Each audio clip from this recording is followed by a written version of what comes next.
Vamos caminhar mais um pouquinho, dando sequência de onde nós estávamos. Agora, abra a Bíblia na primeira epístola que o apóstolo Pedro escreveu, capítulo 4. Os nossos versículos serão do 12 ao 19. Vamos finalizar essa unidade textual, que é o capítulo 4. Então os irmãos já estão inteirados, estamos na sequência de desenvolvimento, numa série de evidências que Pedro está nos apresentando diante de um contexto onde que os irmãos estavam passando por muitas provações.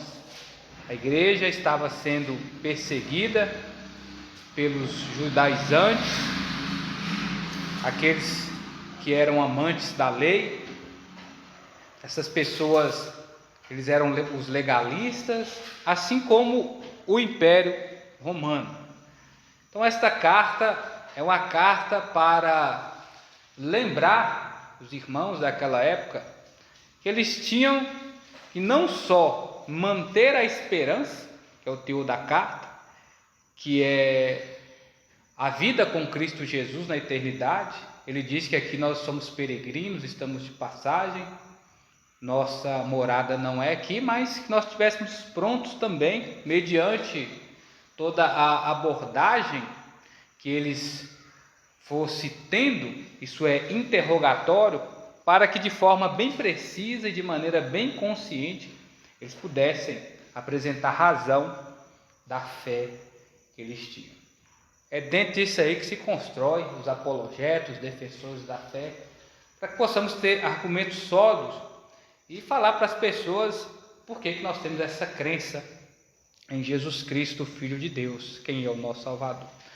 Tenha paciência nas tribulações. Uma das coisas que mais se ouvia, irmãos, alguns anos atrás, posso dizer em respeito até na minha época de juventude na igreja, era que os cristãos, quando eles aconselhavam os mais novos, como eu na época, assim sempre ansioso, isso é natural de todos nós, principalmente quando nós não chegamos até a fase adulta, dizendo o seguinte, que as provações, os problemas, eles aparecem para trazer em nós paciência. O apóstolo Tiago, ele até ressalta isso muito bem. Ele fala sobre o fim que Jó teve, ele traz outro exemplo também do profeta que orou e não choveu, depois ele orou, novamente choveu, o profeta Elias. Então, irmãos, essa é a questão. Cedo ou tarde, as provações chegam. E nessa noite nós vamos aprender ainda mais como lidar com elas. Lembre-se, o dia da adversidade, ele virá. Lembrando que o cenário que pinta esse quadro histórico aqui é um cristianismo, uma igreja que estava sendo perseguida, enxotada, muitos irmãos estavam sendo mortos. Por quê? Lembrando que eu aqui já ressaltei quem eram esses grandes opositores e perseguidores da igreja. O governo romano, que estava sob o comando do imperador Nero, que foi capaz de contar uma mentira assombrosa. Ele mesmo colocou fogo em Roma, incendiou a cidade, subiu uma colina, começou a tocar uma flauta, enquanto toda a cidade era tomada pelas chamas. E ele culpou os cristãos, e a partir deste momento a perseguição ainda foi mais intensa. Os cristãos, eles eram a atração daquela época. Lembra aí o que é atração hoje, mediante as mídias que temos ou até em programas de TV. o palco onde que era aberto todo esse espetáculo para o público que era intertido, vinha através dos cristãos que tinham os seus ossos triturados na boca dos leões. Era sobre esse contexto, irmãos, que a igreja do Senhor estava perseverando. Mas é claro que, mais uma vez, ouvindo sobre não só esse conteúdo bíblico, mas esses relatos históricos, isso nos chama a atenção, chega a ser um tanto até surpreendente. Mas Pedro, ele é bem apático e, de fato, de maneira bem literal, ele fala o seguinte: isso não é para nos surpreender, isso não é para que possamos ficar estarrecidos. Não estranhe a provação, mas alegre-se nesse dia. Preste bem atenção, não se surpreenda com os problemas, mas fique feliz quando esse dia chegar. É realmente contraditório. Realmente isso é anormal, podemos dizer, ficar feliz quando estivermos a lidar com problemas.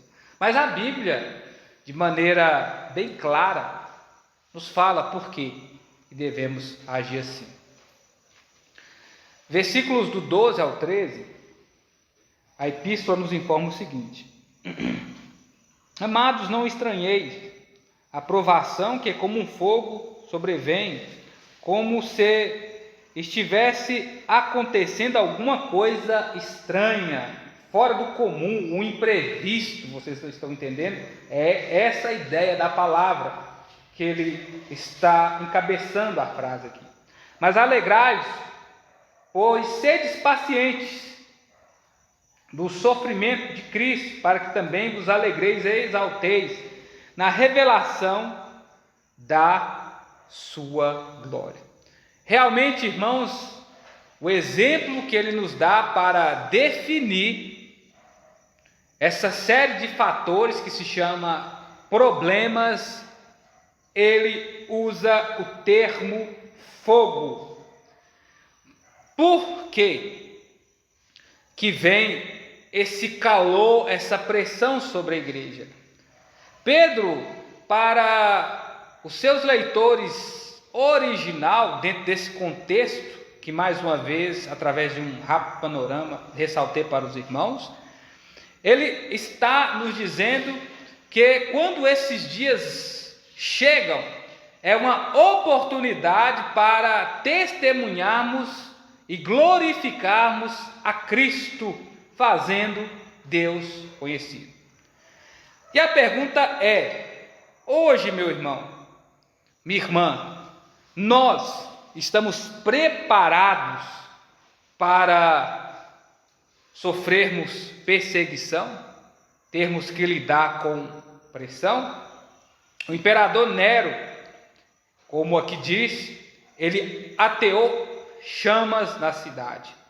Ele foi capaz de cobrir Roma com uma imensa cortina de fumaça, o espetáculo de Nero. Tais fatos levaram os cristãos a ser perseguidos, a ponto dos mesmos serem como tochas iluminando a cidade. Não, muito menos importante, os cristãos também eram empalados e embelezavam o jardim de Nero.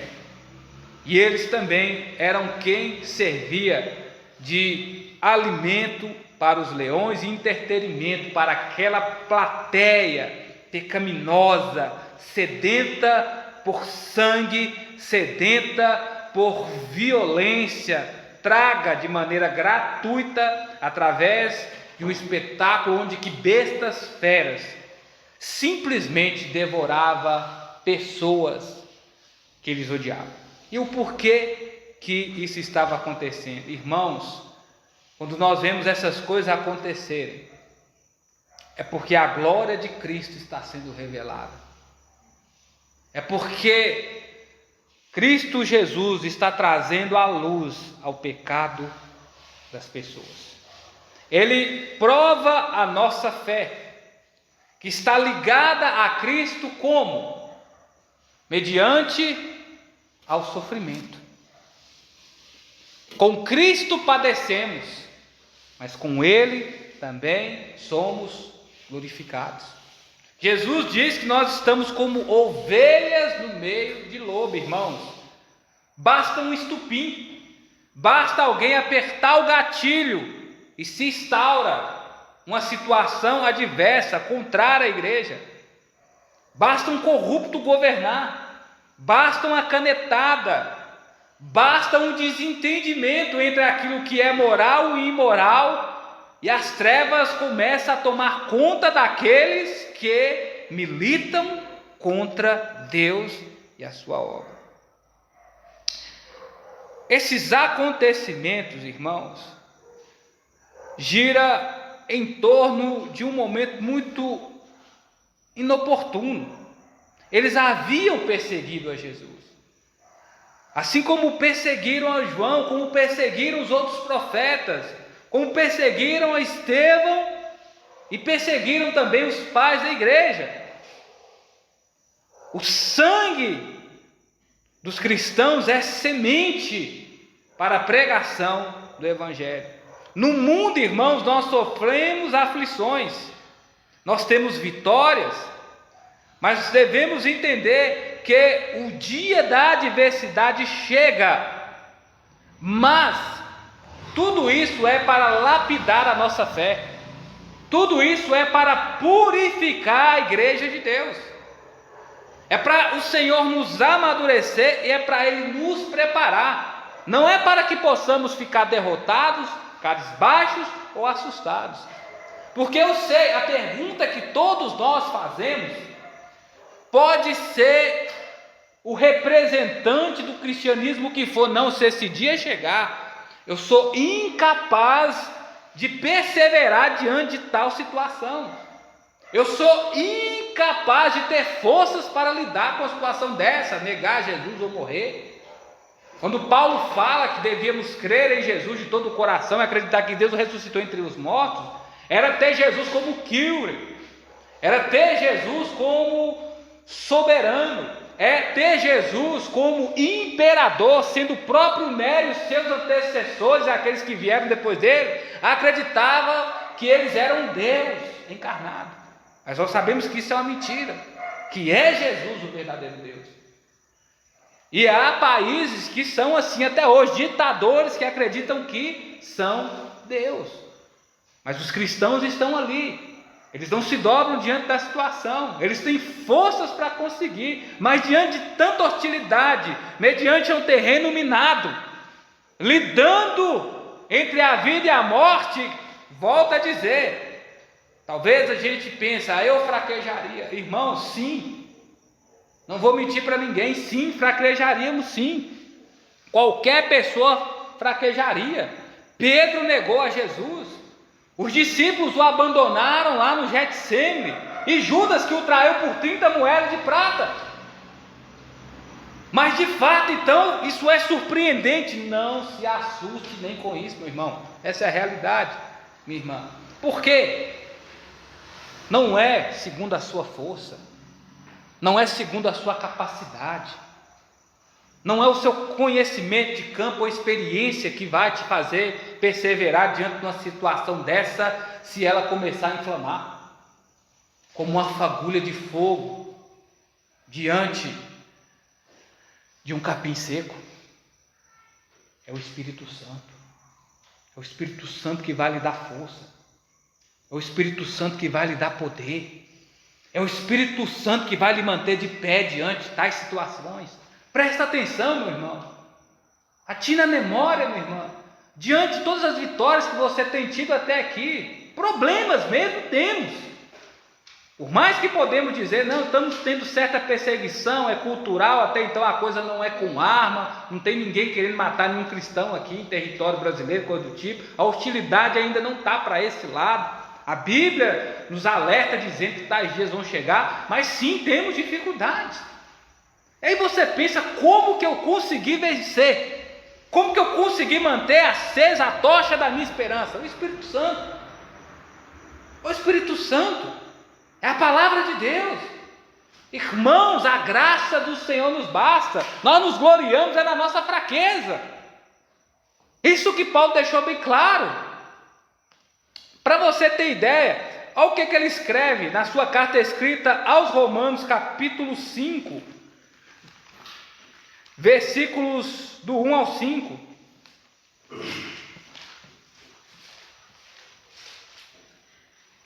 Portanto, justificados pela fé, temos paz com Deus por meio do nosso Jesus Cristo Senhor, por intermédio de quem obtivemos também sucesso pela fé.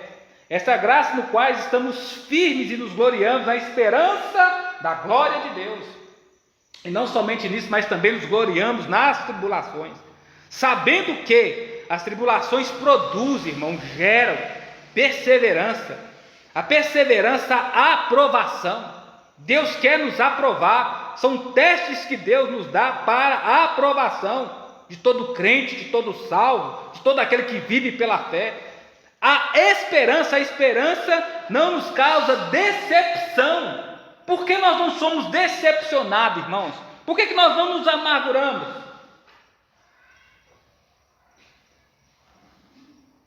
Visto que o amor de Deus foi derramado em nosso coração pelo Espírito Santo que nos foi dado.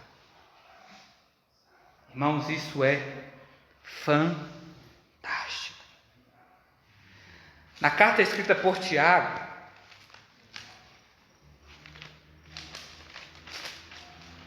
capítulo 1, versículos 1 ao 12, Tiago, servo de Deus e do Senhor Jesus Cristo, as 12 tribos da dispensação, saudação. Meus irmãos, considereis motivo de grande alegria o fato de perseverardes por várias provações, ou passardes, sabendo que a provação da vossa fé produz, mais uma vez, perseverança. E a perseverança deve ser a ação perfeita para que sejais aperfeiçoados e completos, sem vos faltar coisa alguma. Se algum de vós tem faltado sabedoria, peça a Deus, que concede livremente a todos, sem criticar, e lhe será dado. Peça, porém, com fé, sem duvidar, pois quem duvida é semelhante à onda do mar, movida, agitada pelo vento. O homem não deve pensar que receberá do Senhor alguma coisa, pois é vacilante e inconstante todos os seus caminhos. Mas, irmãos, de condição humana, humilde, deve gloriar-se na sua autoposição, o rico na sua humilhação, porque passará como flor silvestre, pois o sol se levanta em seu redor e seca a relva, então a sua flor cai e a sua beleza desaparece. Assim também é o rico, murchará em seus caminhos. Feliz é o homem, isso é a pessoa, que suporta a provação com perseverança, porque depois da aprovação receberá a coroa da vida que o Senhor prometeu aos que amam. Irmãos, Deus ele tem prazer naquele que avança. Deus ele tem prazer naquele que obedece. Deus ele tem prazer naquele que fica firme. O que Deus falou, testemunhando sobre o seu filho? Eis aqui o meu filho amado, em quem me comprazo. Logo após o seu batismo, o que pousou sobre ele? Aquilo que está dentro do seu coração, o Espírito Santo. E para onde que ele foi levado, sendo conduzido pelo mesmo? Para o deserto. E Jesus Cristo perseverou. E Jesus Cristo conseguiu vencer. E nele somos mais do que vencedores. Porque ele deixou claro, sim, teremos aflição, mas ele falou, tem de bom ânimo. A palavra animadora que leva você a não temer nesta noite é a seguinte: ele venceu. Ele venceu. Olha para a cruz, meu irmão. Olha para a cruz, olha para aquilo que Jesus fez, minha irmã. Mantenha-se no alvo, persevera, fica firme, constante, que na hora certa Deus vai te dar a vitória. O próprio Cristo foi servido na hora certa. Os anjos foram lá e recarregou as forças do Filho de Deus. Talvez você está sem fôlego, a ponto de sucumbir. É um agitar para lá e para cá, como se você estivesse em meio a um mar revolto, dentro de um barquinho. Lembre-se, a âncora da nossa fé é Jesus. Lembre-se, basta Ele querer e tudo acalma. Basta Ele querer e tudo muda. Simplesmente é só um soar de sua palavra. E tudo muda. As provações nos levam a alcançarmos a vitória e exaltarmos o nome de Jesus, chegando até o fim proposto por Ele a nós. Não se surpreenda no dia da provação. Pelo contrário, nesses dias de dificuldade, nesses dias de tristeza, nesses dias de dor, quem sabe até de luta, talvez você já entrou na frase que é a seguinte: Deus me deu, Deus tomou. Louvado seja o nome do Senhor.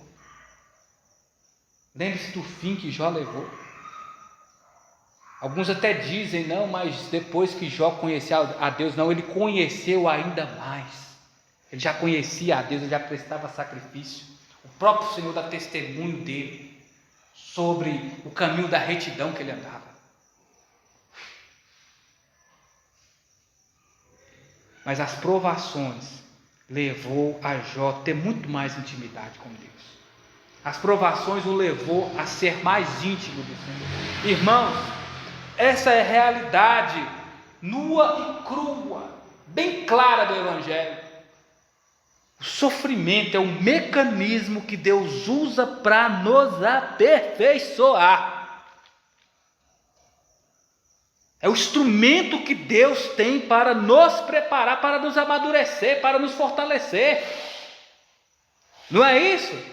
Se hoje de repente nós lançamos mão no enxada, já não dói mais porque a nossa mão calejou.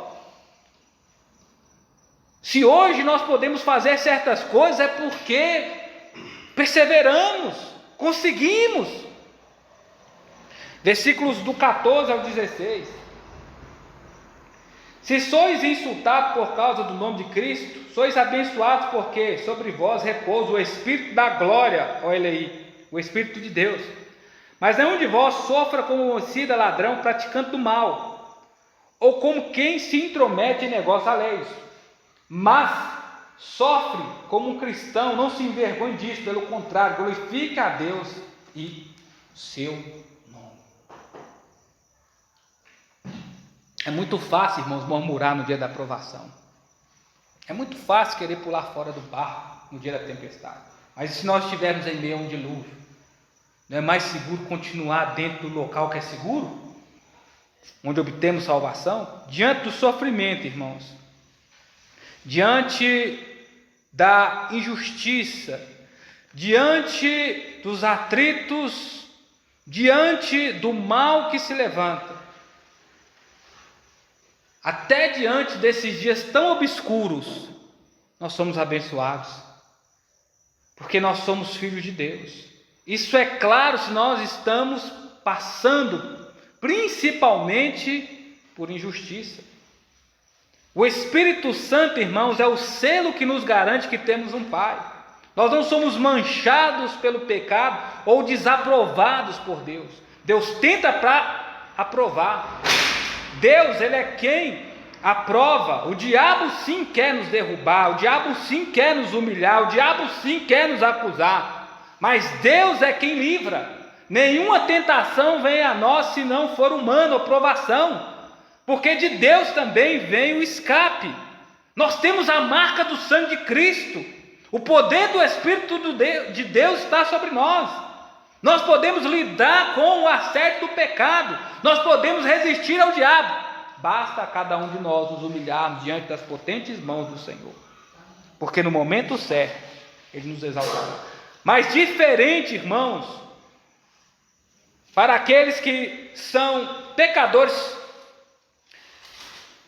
porque querem, porque se alegrem, pecadores Tomás, se alguém sofre porque é homicida, porque tem matado as pessoas, porque rouba, porque adultera, porque é imoral, porque é perverso, porque tem praticado mal, de fato a punição é justa.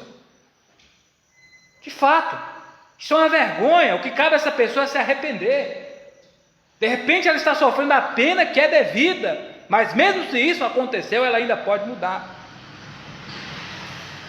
Lembre, irmãos, a nossa herança é o reino de Deus. É isso que Pedro ele está falando. Quando ele fala sobre provações, ele fala, não estranhe. As trevas não amam a luz. Paulo ainda aconselha os seus seguidores, dizendo: sofram comigo o bom combate.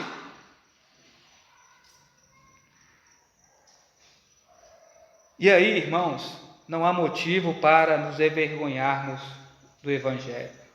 Quer dizer, talvez as pessoas zombam de nós, talvez as pessoas não nos dão nem credibilidade, talvez temos até certo gabarito para estar ali, de repente você dentro daquele lugar, dentro daquele movimento ou coisa do tipo, talvez você é alguém que realmente dentro de uma roda de assunto ali, você é uma pessoa qualificada, mas só pelo fato de você ser crente, imitador de Jesus, o cristão, era pejorativo na época. Isso era uma forma de humilhar aqueles que eram do caminho da verdade, que era considerado como a seita do Nazareno. Os dias de hoje também não é muito diferente. Mas não há motivo para se envergonhar diante disso. Nós devemos ter orgulho, se humilhar o próprio Senhor Jesus. Diante do que Ele estava fazendo, diante do que Ele estava realizando, diante dele que era perfeito, a proposta não é nos aperfeiçoar, segundo a imagem dele. E aí, o que eles tinham para dizer: mas não é o filho do carpinteiro? Não é aquele que entra na casa de pecadores? Não é aquele que dá atenção para prostitutas? Mas Jesus nunca se contaminou. Pelo contrário, Jesus mudava aquilo que estava contaminado. Mas nem todos querem, irmãos. Mas, talvez essas pessoas podem ter lugar de destaque aqui. Talvez essas pessoas, quem sabe, não vão ser nem punidas.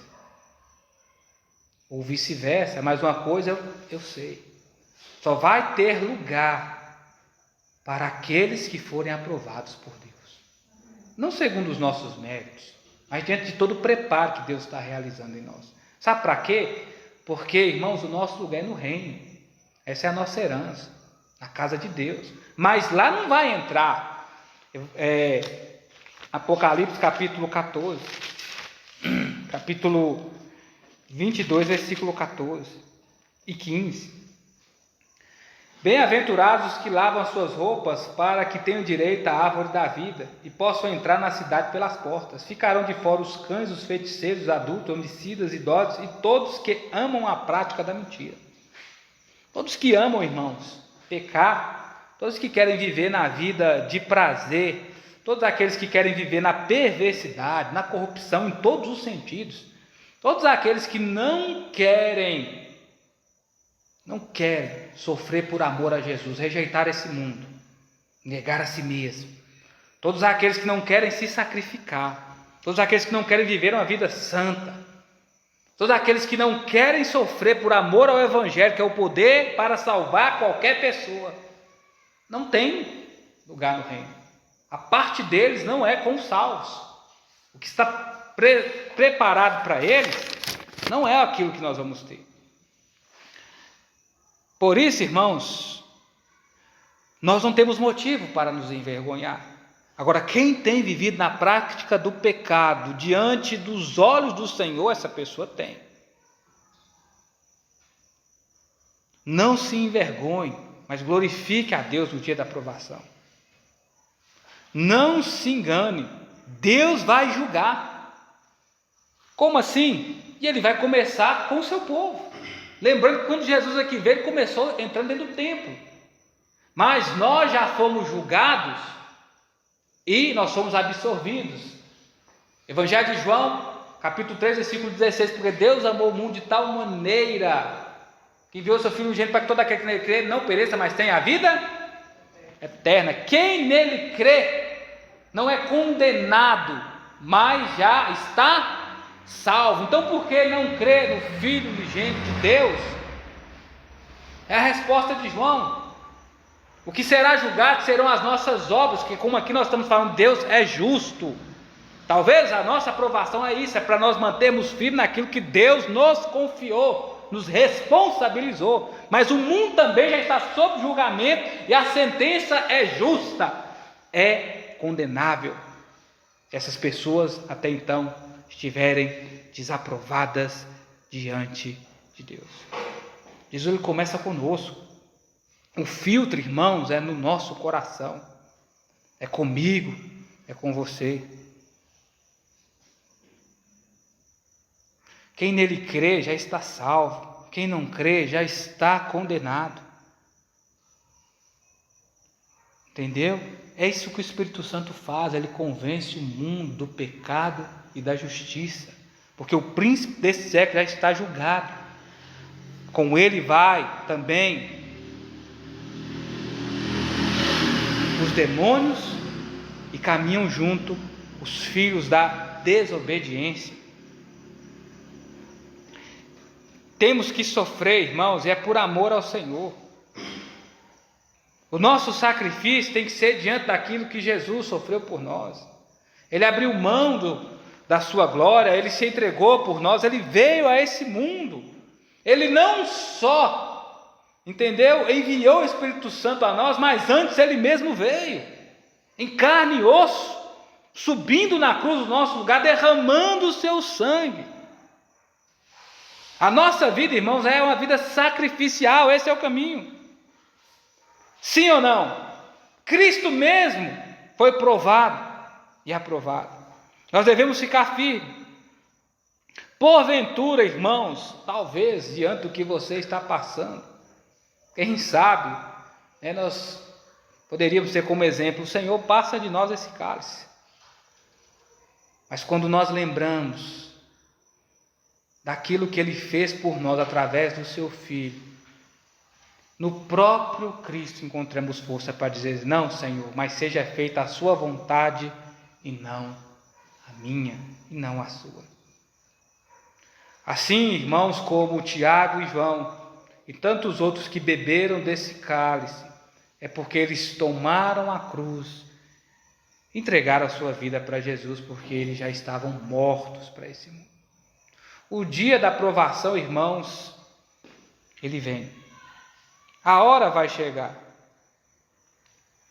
Deus, ele há de julgar o mundo, e com justiça. Não se preocupe, nós estamos protegidos e guardados à sombra da cruz de Cristo, como já diz o cântico. Sim, sim, na cruz sempre me glorio. Estarei salvo além do rio. Amém? Pai, muito obrigado por esta mensagem. Nos leve em paz, assim como o Senhor nos trouxe. Em nome de Jesus. Amém. Amém.